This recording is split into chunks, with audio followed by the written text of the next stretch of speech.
नमस्कार दोस्तों, संपूर्ण तैयारी के इस प्लेटफॉर्म पे आप सभी का स्वागत है। आज के इस वीडियो में हम लोग ग्रुप डी के इम्पोर्टेंट एमसीक्यू के बारे में डिस्कस करने वाले हैं। तो आइए शुरू करते हैं, स्टार्ट करते हैं, अपने क्वेश्चन की तरफ चलते हैं जल्दी फटाफट। देखिए दोस्तों, सबसे पहला क्वेश्चन क्या है, समुद्रगुप्त का दरबारी कवि कौन था।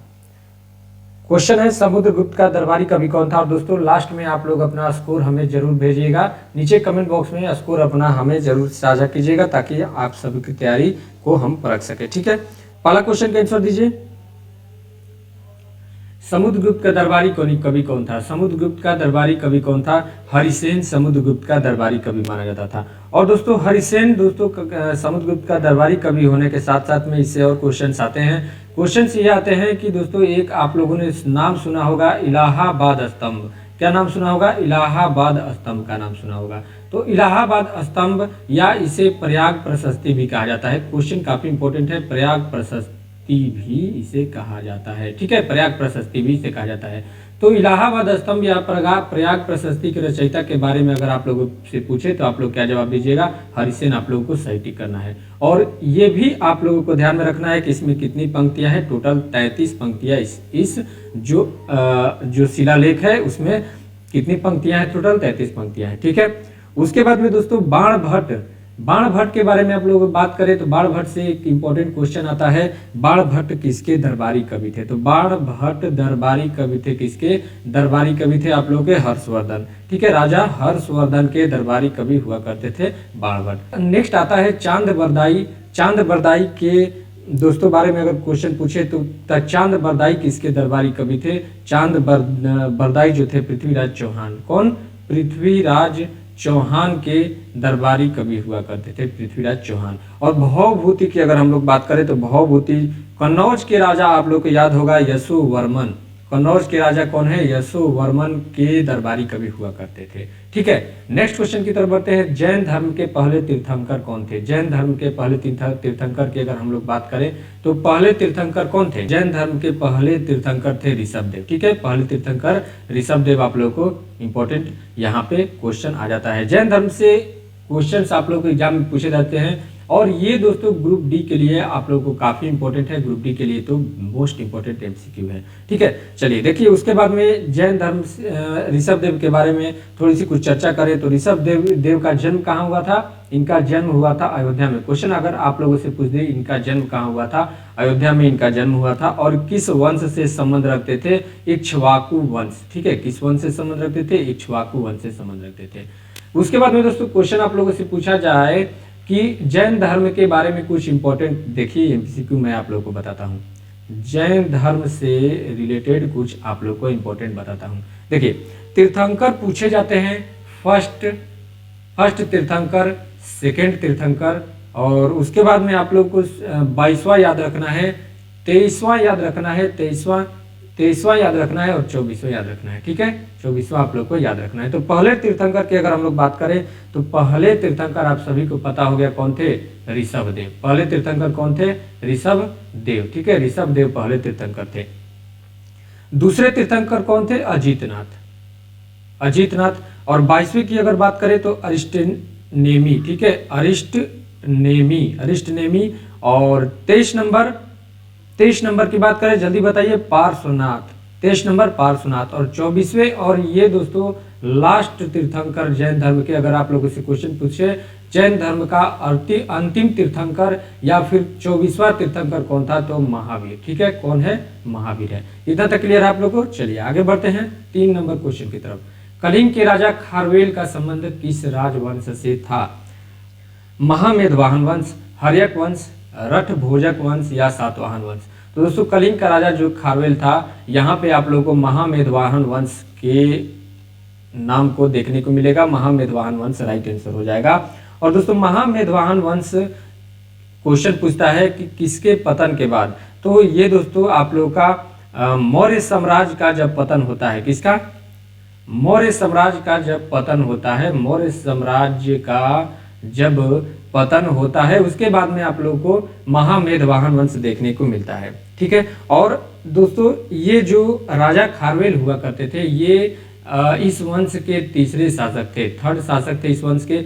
और दोस्तों ये कब से कब तक शासन किए, 1993 BC से 1993 ईसा पूर्व से 1993 ईसा पूर्व से 170 ईसा पूर्व तक। ठीक है, चलिए नेक्स्ट क्वेश्चन, ज्ञान प्राप्त करने के लिए भगवान महावीर का नाम क्या था? ज्ञान प्राप्त करने से पहले, सॉरी दोस्तों, ज्ञान प्राप्त करने से पहले भगवान महावीर का नाम क्या था? तो ज्ञान प्राप्त करने से पहले भगवान महावीर का नाम था वर्धमान। क्या नाम था? वर्धमान था। और भगवान महावीर जो हुआ करते थे एक महान क्षत्रिय हुआ करते थे। और दोस्तों इनका अगर काल पूछे तो 540 से 468 ईसा पूर्व तक आप लोग ध्यान रखिएगा, यानी कि 540 ईस्वी में इनका जन्म हुआ था। और जन्म कहाँ पे हुआ था, ये काफी इंपॉर्टेंट क्वेश्चन है। तो महावीर का जन्म हुआ था दोस्तों बिहार में वैशाली में एक कुंडल ग्राम नाम का एक जगह है, वहां पे इनका जन्म हुआ था। ठीक है, कुंडल ग्राम नाम का जगह है, वहां पे इनका जन्म हुआ था, ये आप लोग ध्यान में रखिएगा। ठीक है, चलिए, और ये भी क्वेश्चन एक ध्यान रखिएगा कि अंतिम तीर्थंकर जैन धर्म का पूछे तो आप लोग क्या दीजिएगा? अंतिम तीर्थंकर भगवान महावीर। ठीक है, भगवान महावीर जैन धर्म के अंतिम तीर्थंकर है। नेक्स्ट क्वेश्चन, 5 नंबर क्वेश्चन, किस वंश के हार ने मौर्य वंश की स्थापना का मार्ग प्रशस्त किया? कौन सा वंश था जिसके हार के बाद मौर्य वंश का ये काफी इंपॉर्टेंट क्वेश्चन है। ये क्वेश्चंस आप लोगों को याद रखना है, स्टार लगा लीजिएगा इसको। नंद वंश के दोस्तों पतन के बाद में किसका स्थापना होता है? मौर्य वंश का स्थापना होता है। नंद वंश को उखाड़ फेंकने के बाद में किसने? चंद्रगुप्त मौर्य ने। ठीक है, चंद्रगुप्त मौर्य ने कब? 332 ईसा पूर्व में इसकी स्थापना की थी। ठीक है, और दोस्तों चंद्रगुप्त मौर्य के बारे में आप लोग को काफी इंपॉर्टेंट एक चीज जानना है कि मध्य और पश्चिमी हिस्सा जो भी था भारत का, ठीक है, भारत का जो भी मध्य और पश्चिमी हिस्सा था उस पे उनका कब्जा हुआ करता था। ठीक है, उन पे उनका कब्जा हुआ करता था, यहाँ तक अपने क्षेत्र का विस्तार कर लिया था। कहाँ तक? मध्य और पश्चिमी क्षेत्र तक। ठीक है, ये आप लोग ध्यान में रखिएगा। नेक्स्ट क्वेश्चन देखते हैं, 6 नंबर, हड़प्पा स्थलों में से किसमें कब्र में 2 लोगों के शव पाए गए थे? दोस्तों हड़प्पा स्थलों में से 2 लोगों के शव पाए गए थे लोथल में।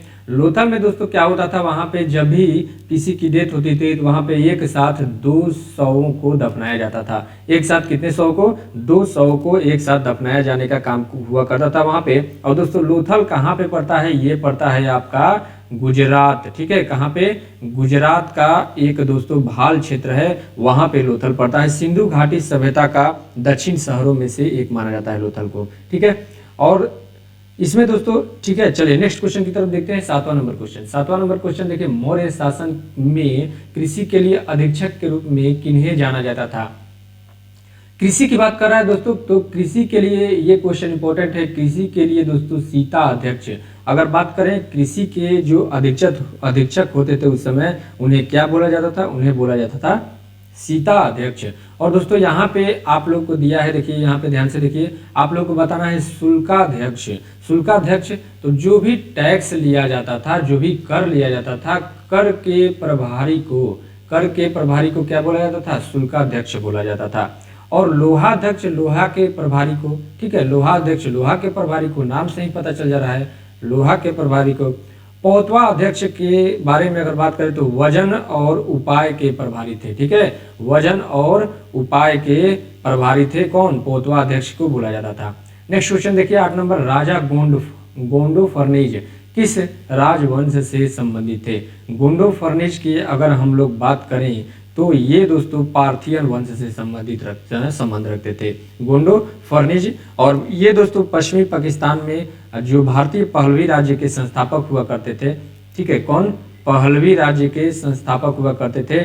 और पहलवी शाक के बाद में सत्ता में आए और उनके बाद में कुषाण ने इनकी सत्ता संभाल ली। ठीक है, नेक्स्ट क्वेश्चन देखिए, 9 नंबर क्वेश्चन, किस बौद्ध भिक्षु ने बौद्ध धर्म को स्वीकार करने के लिए इंडो यूनानी शासक मिनांडर की मदद की थी? काफी इंपॉर्टेंट क्वेश्चन है दोस्तों, बहुत ही इंपॉर्टेंट क्वेश्चन हो जाता है। मिनांडर की मदद किसने की थी? दोस्तों किसने की थी? नागसेन।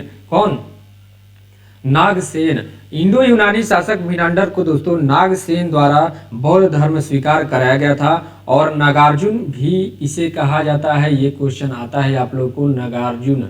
ठीक है, नागार्जुन भी इन्हें कहा जाता है। नागार्जुन क्या कहा जाता है? नागार्जुन भी इन्हें कहा जाता है। ठीक है, चलिए और दोस्तों इसमें एक और क्वेश्चन आप लोगों को मैं बता दूं इंपॉर्टेंट होता है। एक आप लोगों को पता है, एक ग्रंथ पता है, एक ग्रंथ जिसका नाम है मिलिंद पन्हो ग्रंथ। ठीक है, मिलिंद पन्हो ग्रंथ।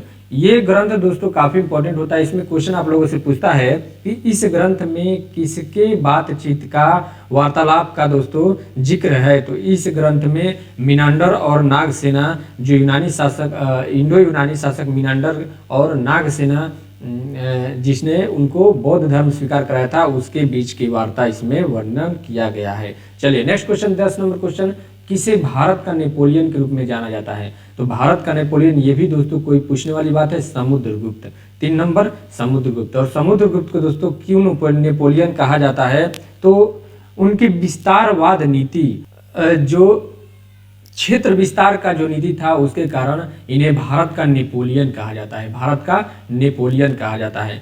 और इसके बारे में दोस्तों देखिए यहाँ पे चंद्रगुप्त द्वितीय, चंद्रगुप्त द्वितीय को क्या, चंद्रगुप्त द्वितीय का अन्य नाम बताइए आप लोग।